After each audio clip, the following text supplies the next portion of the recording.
नमस्कार। आज हम बात करने जा रहे हैं सेक्स और एंशिएंट आयुर्वेदा सेक्स के बारे में क्या विचारधारा रखता है।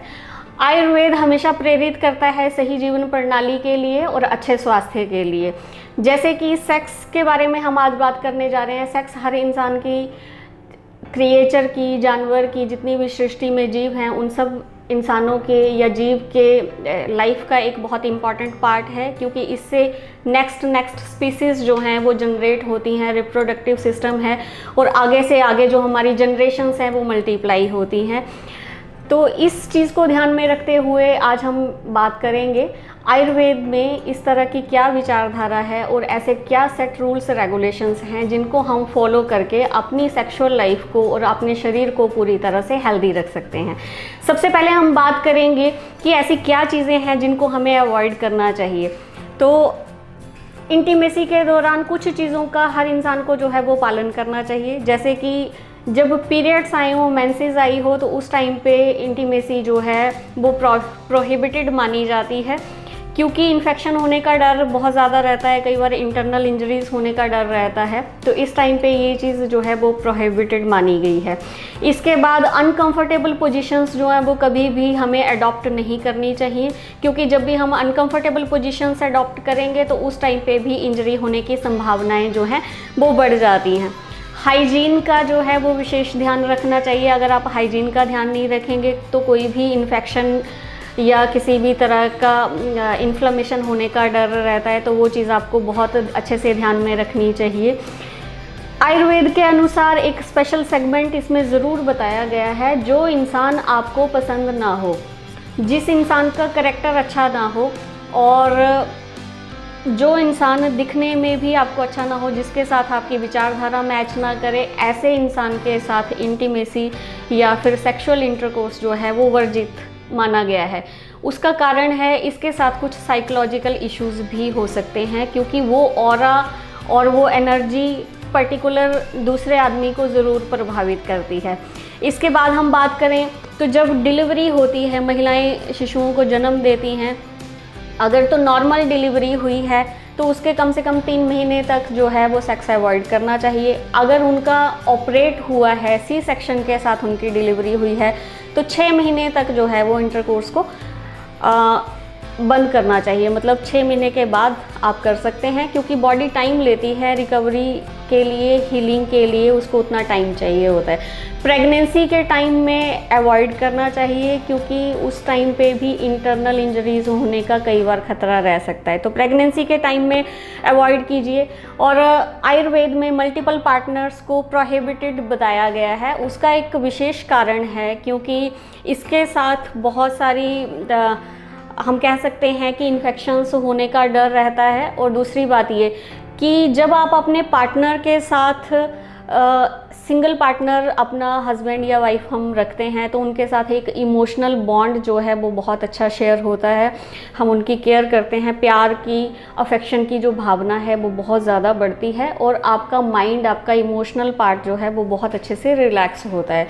आप एक लव की जोन में जाते हैं और जो आपको हमेशा दिल से एक सेटिस्फेक्शन देती है।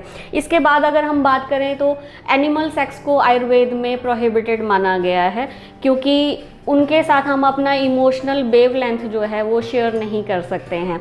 तो इस करके आयुर्वेद में एनिमल सेक्स को प्रोहिबिटेड माना गया है। इसके साथ कुछ विशेष जगह ऐसी हैं जहाँ पे आपको ये चीज़ें अवॉइड करनी चाहिए, जैसे कि स्कूल्स हो गया या फिर स्पिरिचुअल प्लेसेस होगी, आश्रम हो गए, मंदिर हो गए, कब्रिस्तान हो गया, टॉर्चर करने वाली जगह होगी। ऐसी कोई भी जगह जो आपके मन को आहत करती है, जिससे आपका दिमाग एकदम से सोचने पे मजबूर हो जाता है और आपका ध्यान भटकता है, ऐसी चीज़ों पे आपको सेक्स जो है वो अवॉइड करना चाहिए। ये जगह जो है इस चीज़ के लिए सही नहीं मानी जाती हैं। आयुर्वेद के अनुसार फुल मून और जब पूर्णिमा होती है तो उस टाइम पे भी, न्यू मून के टाइम में, फुल मून के टाइम में सेक्सुअल इंटरकोर्स जो है वो वर्जित किया गया है। उसका कारण ये है कि जब भी फुल मून होता है तो वो आपके ब्रेन के इमोशनल पार्ट को बहुत ज़्यादा हाइक पे ले जाता है। तो आपके ब्रेन के लेवल को शांत करने के लिए ये चीज़ें उस टाइम पे अवॉइड की गई हैं, क्योंकि कई बार ऐसी चीज़ें एंग्जाइटी भी प्रोड्यूस करती हैं। इसके साथ साथ कभी भी जब भी आपको भूख लगी हो या प्यास लगी हो, उस टाइम पे इंटरकोर्स वर्जित होता है, क्योंकि बॉडी के अंदर बहुत सारे इस तरह के ऑर्गन्स होते हैं कि आपको उस टाइम पे अगर ऑक्सीजन लेवल या फिर आपका थर्स्ट लेवल कंप्लीट नहीं हुआ तो काफ़ी सेल्स जो हैं वो डिजनरेट होना भी शुरू हो जाती हैं, क्योंकि इसमें एक्सेसिव एनर्जी जो है वो कंज्यूम होती है।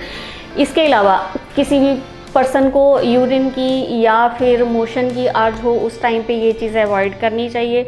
अगर कोई बीमारी है या आप लॉन्ग टर्म टाइम से बीमार हो, उस टाइम पे आपको ये चीज़ अवॉइड करनी चाहिए, क्योंकि ये शुक्र धातु है और बीमारी के टाइम में शुक्र धातु ही इस तरह की धातु है जो उस टाइम पे बहुत ज़्यादा कमज़ोर हो जाती है। हमारा स्नायु तंत्र भी बहुत कमज़ोर हो जाता है और हमारी इम्यूनिटी भी बहुत ज़्यादा वीक हो जाती है। तो जब भी आप इंटरकोर्स के बारे में सोचेंगे या उस टाइम पे आपकी इंटीमेसी रहेगी तो आपको और ज़्यादा वीकनेस आने की संभावनाएं हो जाती हैं, और इसके साथ साथ आपके साथी को भी इन्फेक्शन या इन्फ्लेमेशन की जो चीज़ें हैं उस चीज़ का सामना करना पड़ सकता है। आयुर्वेद में वायलेंट सेक्स को अवॉइड किया गया है, प्रोहिबिटेड माना गया है, क्योंकि कहीं ना कहीं ये साइकोलॉजिकल इश्यूज जो है वो क्रिएट कर सकता है। इसके अलावा अगर मैं बात करूं कि सेक्स के साइड इफ़ेक्ट्स क्या होते हैं, तो ओवर इंडल्जेंस जो है सेक्सुअल एक्टिविटीज़ में वो आपको एक कमज़ोरी दे सकती है, मेंटल इम्बैलेंस दे सकती है, एंग्जाइटी दे सकती है, स्ट्रेस दे सकती है, थकान रह सकती है, एक्सेस में वीकनेस रह सकती है। ये चीज़ों का आपको सामना करना पड़ सकता है अगर आप ओवर इंडल्जेंट होते हैं तो। अब हम दूसरी साइड में बात करते हैं कि अच्छी सेक्सुअल लाइफ के अच्छे इफ़ेक्ट्स क्या होते हैं, बॉडी में इसका क्या अच्छा प्रभाव पड़ता है। तो जो लोग अपनी लाइफ में फ्रीक्वेंट है सेक्स को लेकर, हेल्दी सेक्स जिन लोगों की लाइफ में है, उनके लिए सबसे अच्छी बात ये होती है कि उनकी जो एज प्रोसेसिंग है, उम्र है, वो बहुत जल्दी बढ़ती नहीं है। देखने से आपको ऐसे लगेगा कि वो लोग हमेशा यंग हैं। अपने साथी के प्रति उनके रिलेशंस बहुत अच्छे रहते हैं, हस्बैंड वाइफ के प्रति कोई किसी तरह के इमोशनल कोई झगड़ा या किसी भी तरह की कोई चीज़ें नहीं रहती हैं, तो एक मानसिक शांति जो है वो रहती है। मेमोरी को बहुत अच्छा बूस्ट करता है, बॉडी में एनर्जी बहुत अच्छा लाता है, और जो हमेशा फ्रीक्वेंटली अपनी हेल्दी लाइफ को प्रोसीड करते हैं विद इंटीमेसी, उन लोगों को बहुत ज़्यादा वेट नहीं बढ़ता है, वो उत्साह रहता है उन लोगों की लाइफ में, एनर्जी रहती है। और लास्ट बात मैं करने जा रही हूँ आपके साथ कि आयुर्वेद में कितनी बार और मौसम के हिसाब से जो है वो इंटरकोर्स को अच्छा माना गया है। सर्दियों का जब सीज़न आता है तो अकॉर्डिंग टू एंशिएंट आयुर्वेदा ये सुजेस्ट किया गया है कि आप अपनी लाइफ में सर्दियों के मौसम में स्पेशली जो है वो डेली भी इंटीमेसी आपकी रह सकती है। अगर सर्दियों के मौसम में डेली इंटीमेसी रहेगी तो वो आपके शरीर में एक हेल्थ जो है, अच्छी हेल्थ उसको जनरेट करेंगे, न्यू टिश्यूज़ जो हैं वो बाइंड अप होंगे और स्ट्रेंथनिंग होगी, आपकी मसल्स जो हैं वो पूरी तरह से जिनको हम कह देते हैं कि अच्छे से गठीले बनेंगे या स्ट्रेंथन होंगे, या आपकी बॉडी जो है वो बहुत अच्छे से बनेगी, आपकी बॉडी में एनर्जी रहेगी, ग्लो आएगा। ठीक है, विंटर्स के मौसम में डेली ही अकॉर्डिंग टू आयुर्वेदा आप इंटीमेसी में जा सकते हैं, लेकिन जब समर का सीज़न आता है, गर्मियों का मौसम आता है, तो 15 दिनों में एक बार ही इंटीमेसी जो है वो सुजेस्ट की गई है। इसी तरह से जब बारिश का मौसम आता है तब भी 15 दिनों में एक बार जो है कम से कम इंटीमेसी सुजेस्ट की गई है। उसका कारण ये है, ये दोनों मौसम ऐसे हैं कि इन मौसमों में शरीर में पित्त प्रकृति जो है वो बहुत ज़्यादा बढ़ जाती है, ओवर हीटेड होती है बॉडी इंटरनली, और जब भी हम इंटीमेसी में इंडल्ज होते हैं तो बॉडी में हीट और ज़्यादा बढ़ जाती है। तो इस चीज़ को बैलेंस करने के लिए इसकी फ्रीक्वेंसी जो है वो बहुत ही कम बताई गई है, 2 हफ्तों में एक बार। इसके अलावा 2 मौसम और रह गए, स्प्रिंग और पतझड़, जब नए फूल खिलते हैं, बसंत बहार, तो उस टाइम में 3 दिनों में एक बार इंटीमेसी सुजेस्ट की गई है आयुर्वेद के हिसाब से। और जब ऑटमन आता है, पतझड़ का मौसम आता है, तब भी 3 दिनों में एक बार जो है कम से कम आपकी इंटीमेसी जो है वो कर सकते हैं। अगर हम अपनी लाइफ में ये सारे रूल्स रेगुलेशंस अच्छे से फॉलो करते हैं तो हम लोगों की जो हेल्थ है आप लोगों की हेल्थ वो बहुत अच्छी रह सकती है और इसके साथ साथ जीवन में उत्साह भी रहेगा, एनर्जी भी रहेगी, एज प्रोसेस जो है वो स्लो हो जाएगी और हमेशा जो है एक नई एनर्जी और मानसिक शांति का हमेशा जो है वो एहसास रहेगा। इस चीज़ के साथ एक चीज़ जो है वो बहुत ज़्यादा ज़रूरी है कि जब भी इंटीमेसी हो जाती है उसके बाद बॉडी में कुछ फ्लूइड्स जो हैं वो डिप्लीट होते हैं, थोड़ा सा वीकनेस जो है कभी कभार फील की जा सकती है। तो उस चीज़ के लिए after finishing the intimacy and hygienically protocols पूरे करने के बाद आप कुछ ड्रिंक्स जो हैं उसमें ले सकते हैं, जैसे कि आप सूप ले सकते हैं, ये नॉन-वेज सूप भी हो सकता है, और या फिर शक्कर का पानी ले सकते हैं या गर्म दूध ले सकते हैं। अगर आप ये चीज़ें कुछ फॉलो करेंगे तो उसके बाद जितनी भी बॉडी से फ्लूइड की डिप्लीशन हुई है वो एक एनर्जी में कन्वर्ट हो जाएगा, माइंड पूरी तरह से रिलैक्स हो जाएगा, नर्व्स जो हैं वो पूरी तरह से रिलैक्स हो जाएंगी और आपकी बॉडी जो है वो हेल्दी रहेगी।